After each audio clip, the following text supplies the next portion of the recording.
जिन्होंने राम की भक्ति की, पर धीरे धीरे अहंकार आ गया, उस पार्टी को सबसे बड़ी पार्टी घोषित कर दिया। पर उसका और जो पूरा उसको मत मिलना चाहिए, जो शक्ति मिलनी चाहिए, वो भगवान ने अहंकार के कारण दिया। जिन्होंने राम का विरोध किया उनमें से किसी को भी शक्ति नहीं दी, सब मिलकर भी नंबर 1 इन्होंने नंबर 2 पर खड़े कर दिए।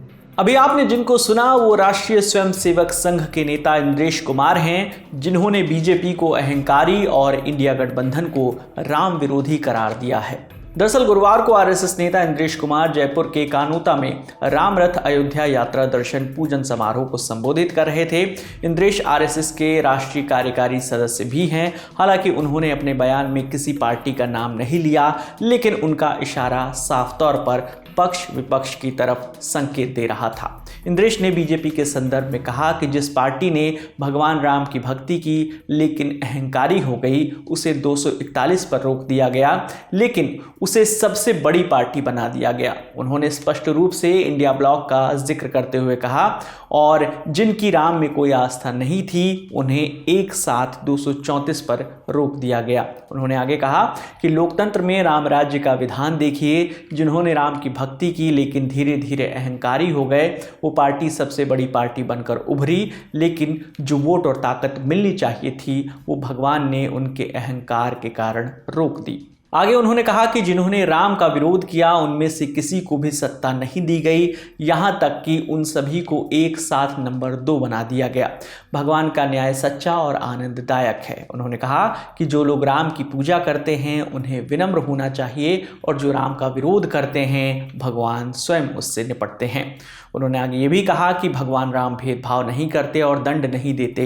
राम किसी को विलाप नहीं कराते, राम सबको न्याय देते हैं। वो देते हैं और देते रहेंगे। भगवान राम हमेशा न्यायप्रिय हैं और न्यायप्रिय रहेंगे। इंद्रेश ने यह भी कहा कि भगवान राम ने लोगों की रक्षा की और रावण का भी भला किया। इससे पहले 10 जून को आरएसएस प्रमुख मोहन भागवत ने नागपुर में संघ के कार्यकर्ता विकास वर्ग के समापन कार्यक्रम में कहा था, एक सच्चे सेवक में अहंकार नहीं होता और वो गरिमा बनाए रखते हुए लोगों की सेवा करता है। जो सच्चे सेवक हैं, जिसे वास्तविक सेवक कहा जा सकता है, वो मर्यादा से चलता है। उस मर्यादा का पालन करके जो चलता है वो कर्म करता है, लेकिन कर्मों में लिपटा नहीं होता, उसमें अहंकार नहीं आता कि ये मैंने किया। वही सेवक कहने का अधिकारी होता है। सुनिए मोहन भागवत को। काम करे लेकिन मैंने किया ये अहंकार न पाले, तो हम इस देश की सच्ची सेवा कर रहे ऐसा होगा। भारत को खड़ा करना है तो समाज को इस प्रकार बनना पड़ेगा। समाज ऐसे बनेगा तो व्यवस्थाएं और व्यवस्था चलाने वाले लोग अपने आप उसके पीछे पीछे चलकर ऐसा बनेंगे।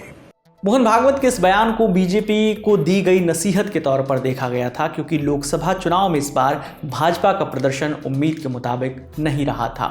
इससे पहले बीजेपी के राष्ट्रीय अध्यक्ष जेपी नड्डा ने लोकसभा चुनाव के दौरान 19 मई को इंडियन एक्सप्रेस को दिए एक इंटरव्यू में आरएसएस को लेकर कहा था कि शुरुआत में हम कम सक्षम थे, तब हमें आरएसएस की जरूरत पड़ती थी। आज हम सक्षम हैं, आज बीजेपी खुद अपने आप को चलाती है।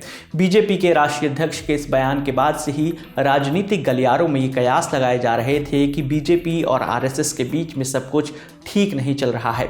और उसके बाद आरएसएस प्रमुख मोहन भागवत और अब आरएसएस नेता इंद्रेश कुमार के बयान ने इन बातों को और हवा दे दी है।